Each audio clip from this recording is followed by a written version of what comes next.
Welcome back. In this particular video, we are again talking about the practical exercises and solution of Unit 2, that is Python programming, or we can say problem solving using Python programming of Information Practice Grade 11. All the questions which have been taken in this particular video are basically suggested by the CBSE Practical List 2021, and you can check it out in the CBSE website as well. नमस्ते student, this is Sanjay and welcome back to my YouTube channel tech tip now. चलिए सीखते हैं और सीखने के साथ साथ समझते भी हैं। But before that, I would like to request you that please subscribe my channel if you haven't yet, and if you really like this video then please don't forget to like and share it as well. So चलिए हम discuss करते हैं आज के questions के बारे में। Now इसके प्रीवियस सेशन में ऑलरेडी हमने ये फर्स्ट 4 क्वेश्चंस का डिस्कशन कर लिया है। यदि आप उस वीडियो को देखना चाहें तो ऊपर आई बटन पे क्लिक करके जा सकते हैं। आज के इस वीडियो सेशन में हम सबसे पहले डिस्कस करने जा रहे हैं question number 5, that is Write a Python program to calculate profit loss for given cost and sell price. हमारे पास एक प्रोडक्ट है जिसकी कॉस्ट और उसकी सेल प्राइस हमें इंटर करनी है या अवेलेबल है।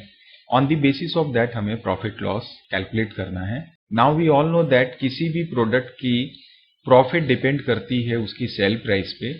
If the sale price of the product is greater than our cost, तो वो तो हमारी प्रॉफिट होती है। बट इन केस अगर हमारी सेल प्राइस कॉस्ट से कम होती है, that becomes our loss. So इस एक्सप्रेशन को या तो हम लिख सकते हैं if sale is greater than cost.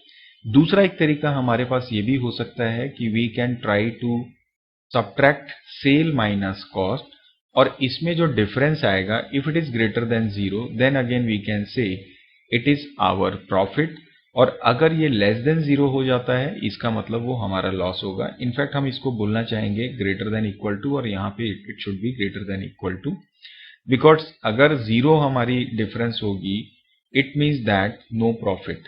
So we can not say it is our loss, so we can take it to greater than equal to. So on the basis of this particular criteria we can simply write Python program in this way. Let's see. सबसे पहले तो हम यहाँ पे input करेंगे cost में एक value, so I can simply write cost equal to, I can take it to float, then input, and input के अंदर जाके मैं मैसेज फ्लैश कर दूंगा enter cost of product.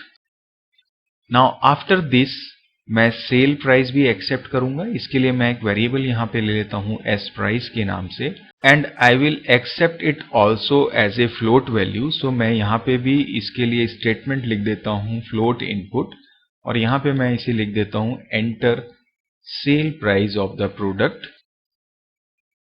Now after this मैं यहाँ पे चेक करूंगा if my s price is greater than or equal to my cost, then I will write कि अगर ये ट्रू हो जाता है इसका मतलब सिंपली मैं इसे प्रिंट कर दूंगा that my profit equal to sale price minus cost.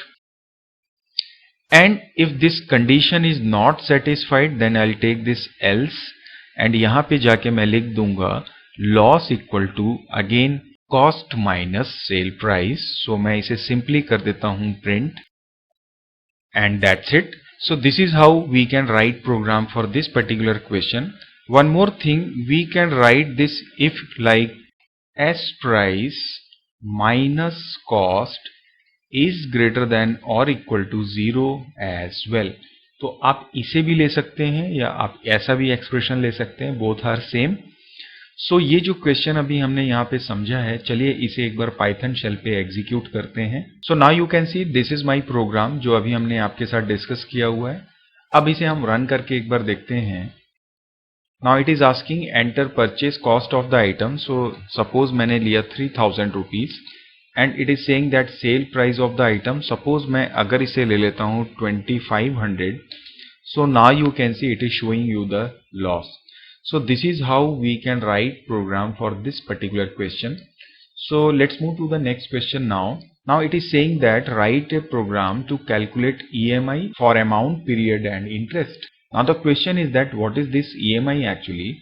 Now suppose that जब आप किसी बैंक से या किसी से भी कोई एक particular amount लोन लेते हैं, तो उस amount का एक particular time period का interest होता है, और इन दोनों को कैलकुलेट करने के बाद जो टोटल अमाउंट हमारे पास आता है उसकी जो मंथली इंस्टॉलमेंट हमारी रेडी होती है, जो हम हर महीने देते हैं, that is called what? My EMI. So EMI is basically estimated monthly installment. Now इसे यदि हमें कैलकुलेट करना हो तो ऑब्वियसली सबसे पहले बात आती है कि हमारा अमाउंट कितना है प्लस टोटल गिवन टाइम में हमारा जो टोटल इंटरेस्ट आया, उन दोनों को ऐड करके हम उसे डिवाइड करते हैं हमारे टाइम से। नाउ जो टाइम हम एक्सेप्ट करते हैं वो बेसिकली ईयर में होता है और जो हमारी इंस्टॉलमेंट होती है वो मंथली होती है। तो इसका मतलब हमें उस टाइम में 12 को मल्टीप्लाई करना पड़ेगा, जिससे कि हमें टोटल नंबर ऑफ मंथ्स मिल जाएंगे एंड उससे हम ये टोटल अमाउंट को डिवाइड करेंगे तो हमारी EMI हमको मिल जाएगी। तो चलिए अब बात आती है इसका प्रोग्राम कैसे लिखा जाए।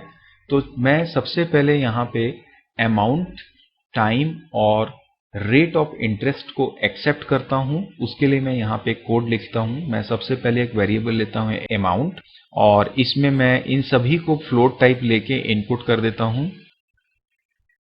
Now this is my amount. Similarly I accept time and rate of interest as well. So मैं यहाँ पे ले लेता हूं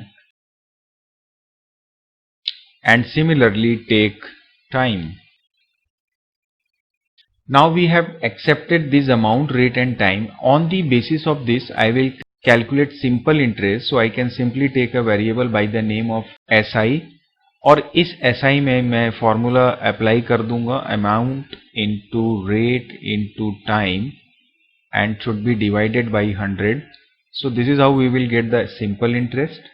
Now we have to calculate EMI. So now we can simply say that what is my principal amount, that is my AMT plus add this simple interest and then इसके बाद इसे हम डिवाइड करेंगे our time. But as I said, चूंकि हमारी EMI monthly जानी है तो इसलिए हम इसमें पर ईयर को मल्टीप्लाई कर देंगे 12 से एंड दिस इज हाउ हमारा ये एक्सप्रेशन रेडी हो जाएगा और हमें EMI मिल जाएगी।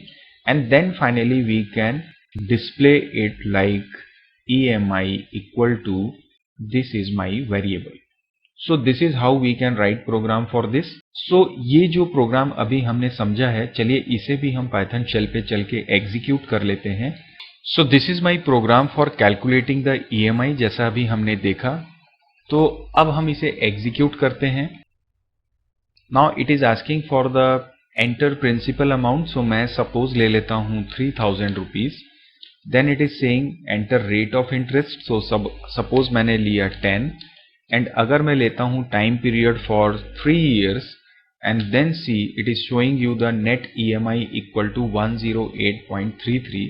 हम चाहें तो इसे राउंड फंक्शन को यूज करके डेसिमल पॉइंट्स को 2 तक ले सकते हैं, there is no problem. So चलिए एक बार और इसे एग्जीक्यूट करते हैं। दिस टाइम मैं थोड़ी बड़ी वैल्यू इनपुट करता हूं, से for example 3,40,000. My rate of interest is say 5% and time period is say for example for 10 years. So now you can see it is showing you the net EMI is 4,250 rupees. So this is how we can understand this particular program for calculating EMI. So let's move to the next question now. Write a program to calculate tax. One is GST and second is what? Your income tax. So first of all we will talk about this GST. What is this GST actually? It is basically goods and sale tax जो पिछले कुछ सालों से apply हुआ है. It is a universal tax. Now जब हम goods and sale tax की बात करते हैं तो ऑब्वियसली ये किसी प्रोडक्ट पे या किसी आइटम पे ही लगेगा। नाउ हमें यदि GST कैलकुलेट करना है, इसका मतलब हमें हमारे प्रोडक्ट की कॉस्ट का पता होना चाहिए, प्लस जो GST है उसका रेट क्या है, मतलब वो किस टैक्स स्लैब में आप लेना चाहते हैं, तो वो रेट हमें एक्सेप्ट करना होगा। And on the basis of that जो भी रेट हम लेंगे, ऑब्वियसली ये परसेंटेज में होगा, उसकी बेसिस पे हम इस कॉस्ट का वैल्यू कैलकुलेट करेंगे और वो ही हमारा क्या होगा, GST होगा। चलिए इसे हम अब प्रोग्राम में कन्वर्ट करके देखते हैं। तो सबसे पहले तो मैं यहाँ पर एक वेरिएबल लेता हूँ कॉस्ट, जिसमें कि मैं अपने प्रोडक्ट की वैल्यू या मीन कॉस्ट वैल्यू इनपुट करता हूँ। मैं इसे फ्लोट ले लेता हूँ एंड देन इनपुट फंक्शन को यूज करके इसमें मैसेज डाल देता हूँ enter cost of the product. And then after obviously मैं यहाँ पे एक्सेप्ट कर लेता हूँ रेट ऑफ GST सबसे पहले, वो जो कि एक परसेंटेज फॉर्म में होगा। सो मैं यहाँ पे अगेन सेम फंक्शन इनपुट इस्तेमाल करके मैसेज फ्लैश कर दूंगा enter rate of GST and then finally जब हमारे पास कॉस्ट और रेट आ जाएगी, on the basis of that मैं GST कैलकुलेट करूंगा उसे GST नाम के वेरिएबल में, जहां पर कि मैं सीधे लिख दूंगा cost multiplied by rate divided by hundreds because it is in percentage form. So this is how we will get the GST and finally we will display it like GST equal to obviously my GST variable. यहाँ पर आप चाहें तो cost को भी ले सकते हैं, रेट को भी डिस्प्ले कर सकते हैं, देयर इज नो प्रॉब्लम। तो चलिए अब हम इस प्रोग्राम को पाइथन शेल पे चल के एग्जीक्यूट कर लेते हैं। So now you can see this is my programme जिसे अभी हमने डिस्कस किया था। चलिए अब इसे रन करते हैं। Now it is saying that enter cost of the item. Say for example मैंने लिया 3500 rupees, then it is saying that enter rate of GST। Suppose मैं अगर 14% इसे ले लेता हूं, GST टू बी लेविड मैंने लिखा हुआ है message. Now you see it is saying that net GST amount equal to 490 rupees. So I mean this is how we can write program for this. So चलिए अब बढ़ते हैं next question में and calculate करते हैं income tax को। Now we have to calculate what income tax. इसके previous session में जिस तरह से हमने GST कैलकुलेशन का प्रोग्राम देखा, जहां पे हम प्रोडक्ट की कॉस्ट ले रहे थे और एक पर्टिकुलर रेट में हम GST कैलकुलेट कर रहे थे, बिल्कुल कुछ उस तरह से ही सबसे पहले तो हमें एक इनकम लेनी पड़ेगी और उस इनकम की बेसिस पे एक पर्टिकुलर टैक्स का रेट होगा जिसकी बेसिस पे हमारा इनकम टैक्स कैलकुलेट होगा। डिफरेंस ये है GST और इस प्रोग्राम में कि इनकम टैक्स के कुछ फिक्स टैक्स स्लैब हमारे पास अवेलेबल हैं जो हमारी गवर्नमेंट ने बना के रखे हुए हैं। उस टैक्स स्लैब की बेसिस पे फिर हमें इनकम टैक्स को कैलकुलेट करना है। ये जो टैक्स स्लैब है ये इस टेबल में आप देख पा रहे होंगे। If your income is less than 2.5 lakh rupees, that means you need not to pay any income tax. But if your income lies between 2.5 lakh rupees to 5 lakh rupees, then you have to pay 5% of total income minus 2.5 lakh। यहाँ पे total income का मतलब जैसे मान लीजिए आपकी income हुई 3 lakh rupees, उसमें से आपने 2.5 लाख को माइनस किया तो बचा 50,000 और उस 50,000 का आप 5% कैलकुलेट कर लेंगे, वही आपका इनकम टैक्स होगा। Similarly if your income lies between 5 lakh to 10 lakh rupees, in that particular situation you have to calculate say 20% of total income minus 5 lakh rupees and plus you have to include 12,500 rupees। and अगर आपकी income 10 lakh से ज्यादा है then you have to calculate according to this expression, that is 1,12,500 rupees plus 30% of total income minus 10 lakh। तो चलिए अब इसकी basis पे हम एक प्रोग्राम रेडी करते हैं। तो सबसे पहले तो जैसा मैंने आपसे बोला कि हम एक वेरिएबल लेंगे इनकम और उस इनकम में हम पहले तो अपनी वैल्यू इनपुट कर देंगे। तो मैं इसके लिए यहाँ पे इनपुट फंक्शन लेता हूँ और यहाँ पे मैसेज फ्लैश कर देता हूँ enter your income. And after that because जैसे मैंने बोला कि डिफरेंट टैक्स स्लैब की बेसिस पे हमें क्राइटेरियाज सेट करने होंगे। सो मैं यहाँ पे लेता हूँ इफ, और मेरा पहला जो टैक्स स्लैब था वो ये था कि if my income is less than equal to say 2.5 lakh rupees, that means this, तो वहां पे मेरे जो इनकम टैक्स होगी, I am taking this IT as a variable for income tax calculation, जहां पे मैं बोल दूंगा कि ये 0 हो जाएगा। But if my income lies between 2.5 lakh to 5 lakh rupees, then I will write elif income is less than equal to my 5 lakh rupees, and then I have to calculate my IT equal to total income, that is my income, so I am taking this income minus 2.5 lakh rupees multiplied by, जैसा कि वो tax slab में बोला 5%, so I can take it to 5/100।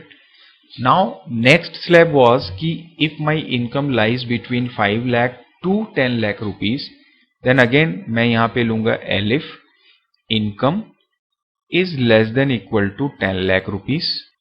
so ये मेरा expression होगा और we can से कंडीशन होगा। और यहाँ पर वो बोल रहा था कि सबसे पहले तो 12,500 रुपीज मैं लूंगा, देन जो मेरी टोटल इनकम होगी दैट इज माई इनकम, उसमें मैं माइनस करूंगा 5 लाख रुपीज को, एंड देन उसका जो 20% आएगा वो मेरा इनकम टैक्स हो जाएगा इंक्लूडिंग दिस 12,500 रुपीज। यहाँ पर एक इम्पॉर्टेंट बात मैं आपको बता दूं, जब भी आप मल्टीपल इफ को लेते हैं तो हमेशा जो कंपैरिजन होता है वो आप हमेशा लो टू हाई की ओर लें। द रीजन इज व्हाट, जब आप लास्ट में एल्स पार्ट लेंगे तो आपकी जो कॉम्प्लेक्सिटी होगी कंडीशंस की वो कम हो जाती है। इसका मतलब जैसे कि मान लीजिए आपने पहले लिया 2.5 लाख, अब जब ये चेक करेगा 5 लाख को तो इसका मतलब ये है कि if the value of your income is greater than this 2.5 lakh rupees and less than what 5 lakh rupees. So यहाँ पे अलग से आपको लेस देन और ग्रेटर देन लेने की जरूरत नहीं, सिर्फ एक ही एक्सप्रेशन से हमारा काम हो जाएगा। So let's move to the next criteria finally.